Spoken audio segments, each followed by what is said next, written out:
birthday, Thanksgiving. So anyway, uh, so today the girl next door, well, lately she been making noise all fucking night long, and the girl that used to stay there, well, she was there before I got here. She was there when I moved here. This little younger girl, and she used to do the same thing, exact same thing. See, yeah, the van gone. What happened is, but that ain't why I went out and did it. I went out, just because it's getting colder and I ain't drove the truck in a minute. So I went and started up the truck this morning. And so, yeah, I told you they had her buy that car. Unless she in there and let somebody else drive it. I don't know. But I think she gone. Because, yeah, all of a sudden I heard door slam. Again, yeah, door slamming, door slam, door slam, door going in and out. Because what happened, she did it sounded like marbles, or either steel marbles. It, they dropped them and shit. Or she drops them, it's because it's a wooden floors, or when I'm downstairs, I don't know how they do it, but because it don't have carpet, it got tile, like ceramic tiles in the living room. And like she dropped, like I said, the other girl used to do it too. She was here before me, but then she moved, so I'm thinking that's like a signal that she finna move. Then I mean, what I'm thinking is when they start doing that, it's some kind of spiritual thing, because they do it all night, right? But I get her back. Trust me, I get her back. But she don't wake me up with it. What happens is this what I'm saying. She knows when whatever they all know when I wake up. I wake up, and then all of a sudden you'll hear like a drop of a marble on the floor.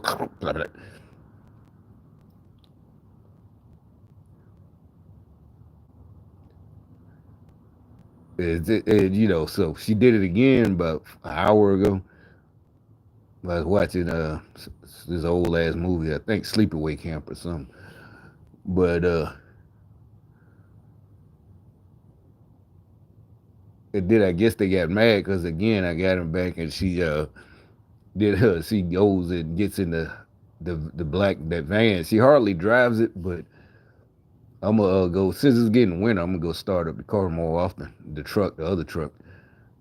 I'm gonna do it Monday or so, but I bet Monday, every day I do it, she drives that, she takes off in that van. But anyway, she should have to go to work. But anyway, also, really, this video just to rub it in, because I thought about some more. I don't know, you know, I think that guy, unless he changed his screen name, he might. But remember, the one who's now my thumbnail, the Watchers. I remember about a month ago, or a month and a half. How long ago was that? I mean, it's in my videos, my live streams. And he was like, "We set you back 10 years." He was bragging, right? But that's what I'm saying. This shit is real, and that was before the election, right? This was about a couple of weeks before the election. Remember, he's like, "Oh, we set you back 10 years." Blah blah blah blah blah. He's like, "Yeah, okay." See, remember I said that's how I know you're not a Christian, because a Christian, I don't view it as a setback. It was a tribulation. That's is ungrateful and unfaithful. But then I thought about it. Really when she was making the noise, right before she made the noise again, I was about to come out here and talk about it. Like, you set me back to you. Y'all are set back. We set y'all back forever. You're not coming back. Y'all are done. Yeah, this is y'all are done. Like I said, if anybody runs as a Democrat again nationally, they're not going to be a traditional what we've known as a Democrat in the last 30 years. They're basically just, yeah, there's no way, because they know that they're not going to be able to bring back none of these policies they tried last, this last election, this last 4 years. None of those policies So y'all are done. Let me set you back 10 years. Yeah, bitch. You're set back forever. You ain't never coming back. How about that one? And there, Kamala, I think she's disqualified for the mishandling of the money, might be disqualified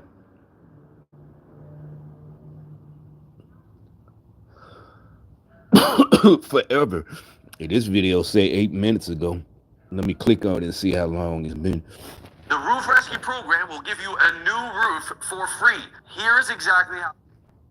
I realized that I was struggling with some food sensitivities, and I was tired of guessing what was upsetting me, so I decided just to take a test. 8 minutes ago. First, I was Vice President Kamala Harris and her top campaign staff speaking out at length for the first time since conceding the election to President-elect Donald Trump. And amid all the soul... See, like this said 8 minutes ago, so hell, I've been talking for 6. And so, like I said, y'all are set back. Yeah, he set me back 10 years. Okay, like I said, I did. That's how I know you're not Christian. I didn't whine. I just kept going, right? And documenting. That's what the live streams are for.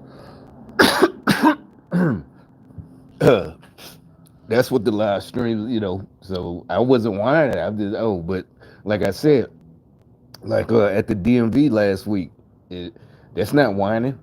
That's you gonna do your job. You know what I'm saying? Yeah, it's just you doing your job, Miss Black lady. You're not gonna be,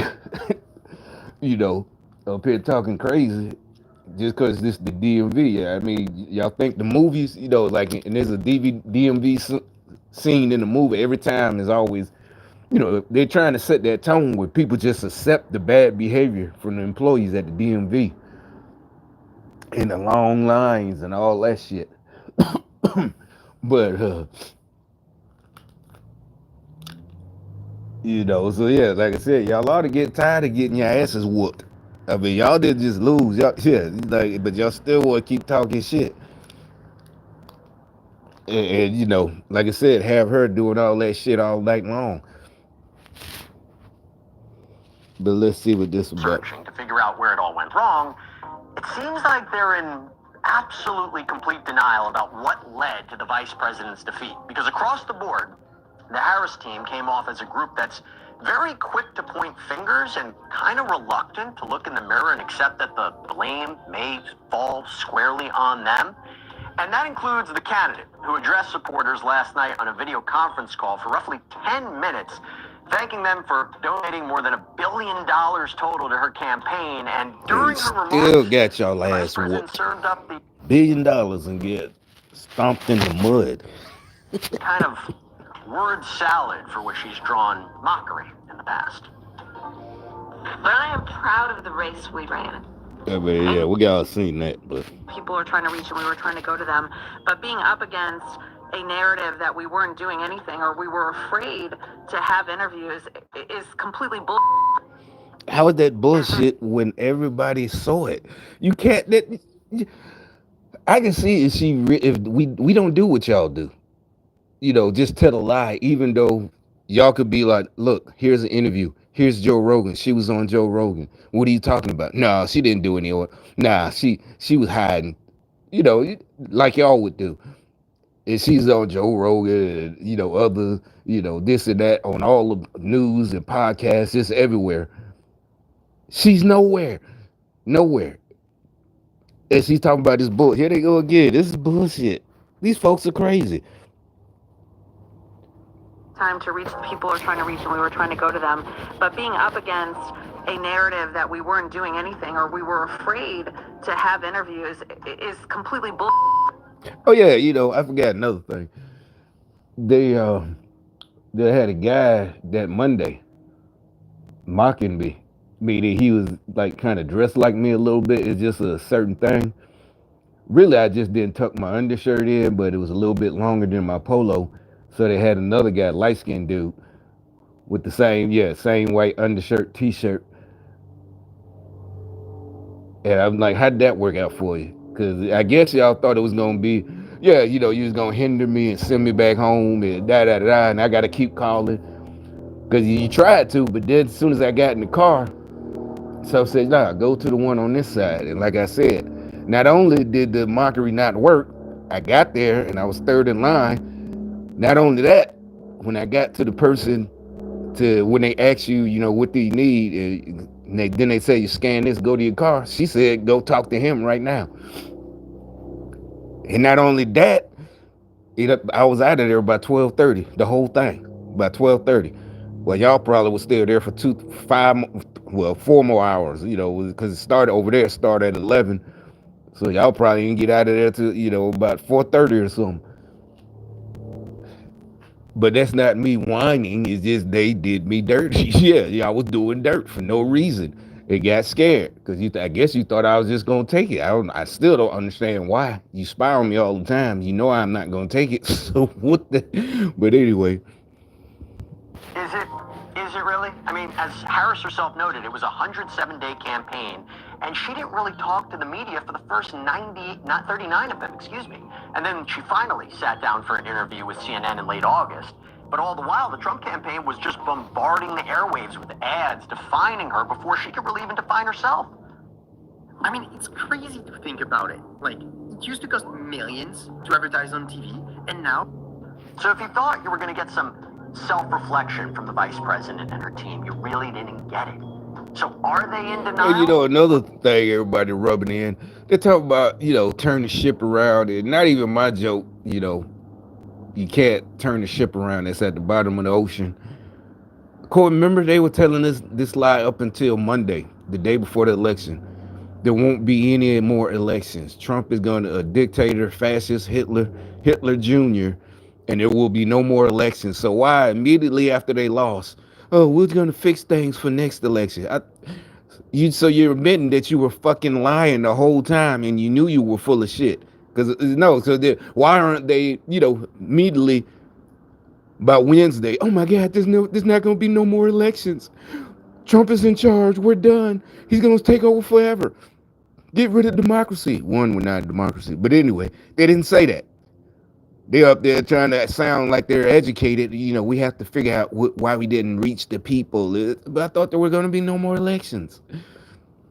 People are stupid. Oh, we got a great panel here to discuss that and other hot topics facing the Democrats. Right now, I am joined by Roma Daravi, former White House Deputy Director of Strategic Communications under Donald Trump, founder of Daravi Strategies, Lindy Lee, Kamala Harris surrogate and a DNC National Finance Committee member, Nomiki Konste, former Bernie Sanders surrogate who served as a DNC Unity Commission member after the 2016 election, and David Paleologos, political pollster and the director of the Suffolk University Political Research Center. Thank you all for being here, especially on Thanksgiving Eve. Really appreciate it. Nomiki, I'm going to start with you. When you're listening to Jen O'Malley Dillon and these other top Harris campaign staffers, are they just fooling themselves here? Defending their media strategy? It didn't work. I want to give them a little room. Yes, the time period, 107 days, not the best situation. And they were fighting a machine. They were fighting the unified Republican Party. They were fighting Donald Trump, the most famous man in the world, who's been spreading his message for at least the last 8 years, but definitely the last 40 years. They were fighting super PACs and billions of dollars and a media landscape, digital and other media, that was really working against her.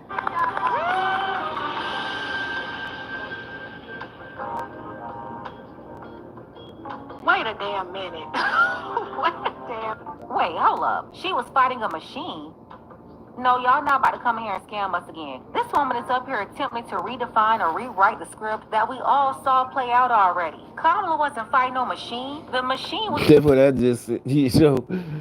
It is this. We all saw it. And they still trying to lie.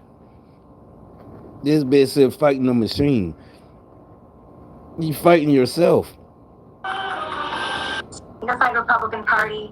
They were fighting Donald Trump, the most famous man in the world, who's been spreading his message for at least the last 8 years, but definitely the last 40 years. They were fighting super PACs and billions of dollars and a media landscape. He only raised $500 million.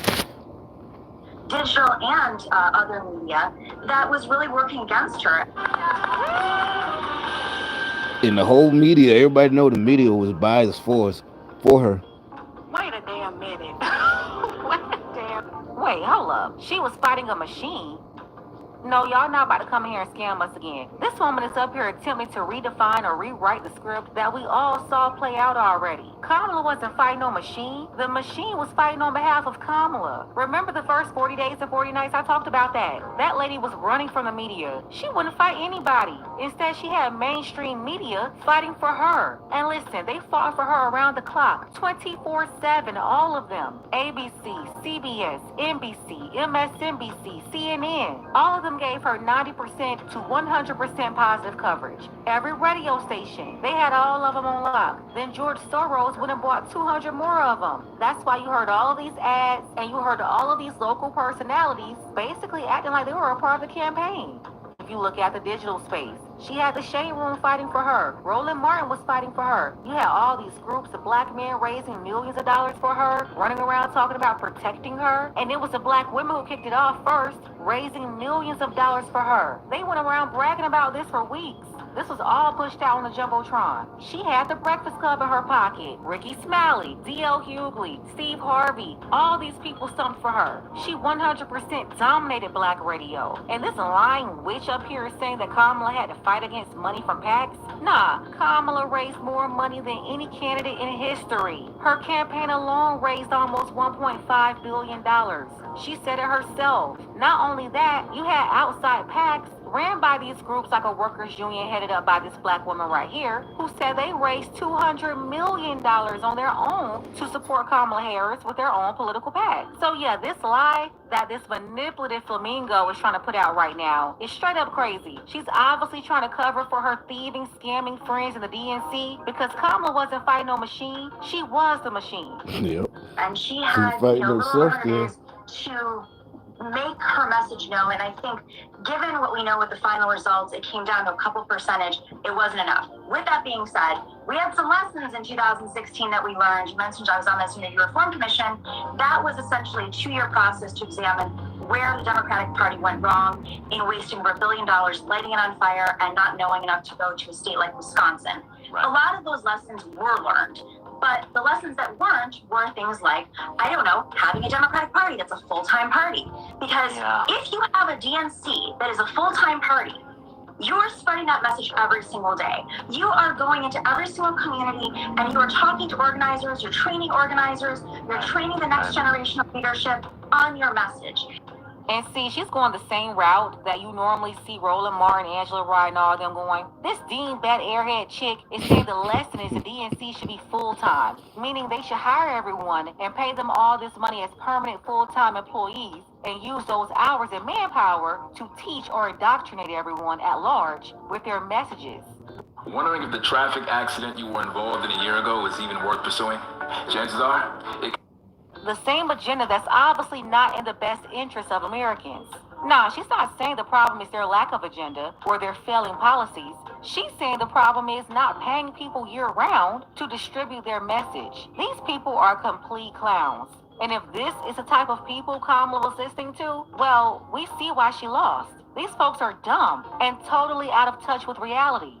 And I know Jen O'Malley Dillon, she was the chair of the Unity Reform Commission. I'm glad everybody started listening to me. Nah, seriously.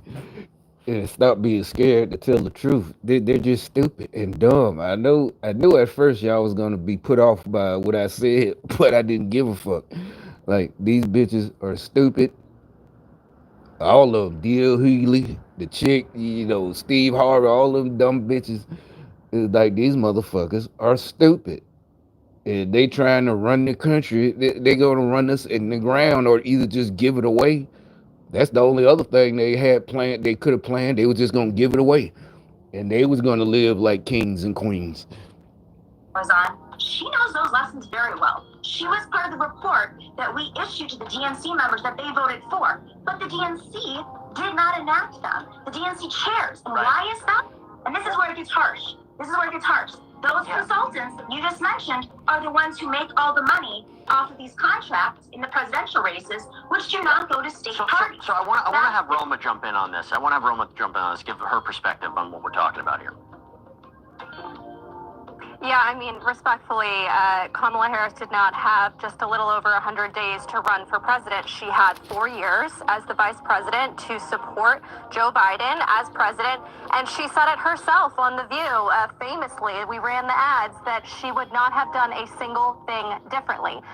With that said, the American people polled were still saying that they have no idea where she stands on any particular issue that was important to them going into the polls. She flip-flopped back and forth on every single policy under the sun, and that didn't help her either. I mean, Kamala Harris is her own worst surrogate, and meanwhile, President Trump is his own best surrogate.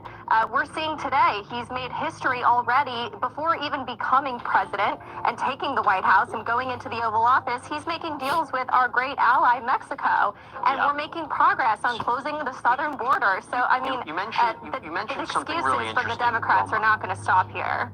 These people won't learn their lesson. Look, the lady that's raised not it. $1 billion, but nearly $1.5 billion, and still ended up $20 million in debt.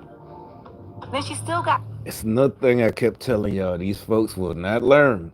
Go through my, whatever timeline, and see how many titles I got. They will not learn.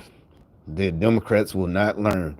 They will not. They can't learn their lesson. These folks are fucking crazy. How many times over the years did I keep telling y'all that? The rest of us, we learned by kindergarten, right? I ain't saying we didn't get in trouble, but you just, you ain't get in big trouble. You knew how to take chances if you was gonna do that. These fools did not learn. It's like they did not learn in preschool. And another thing, back to the setback.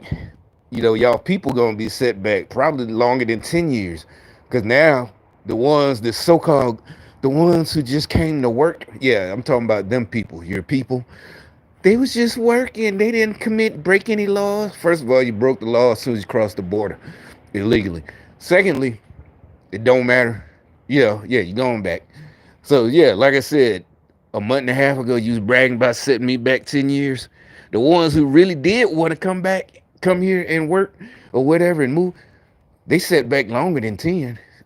Because it might not take that long, but 3-4 years to get in line and become an American citizen. But compared to just sneaking in and getting a job, they were set already. So now they got to do everything. Yeah, so they set back like decades, 20 years. They 20 years old, snuck in, and now they like 23. They might be set by the time they 30 something. But yeah, so yeah, I'm glad you was dumb enough to brag about setting me back. Like I said, I only have to lift the finger against y'all every single time. Keep it up, dummies.